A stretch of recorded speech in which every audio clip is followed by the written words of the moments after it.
జలము విధము చేపను చిన్న పెద్ద గుండు ఎవరి వారి విచారము అలాగనే యుండు అలాగనే యుండు.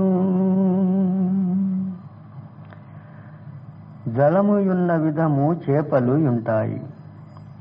బాగా జలము యున్న చోట పెద్ద పెద్ద చేపలు ఉంటాయి. కొద్ది జలము యున్న చోట చిన్న చిన్న చేపలు ఉంటాయి. అలాగనే ఎవరి బుద్ధి ఎలాగనుంటుందో అలాగనే చిన్న పెద్ద విచారాలు ఉంటాయి. అందుకు ప్రతి వారి మాటలను విని విమర్శన చేసి తీసుకోవాలి.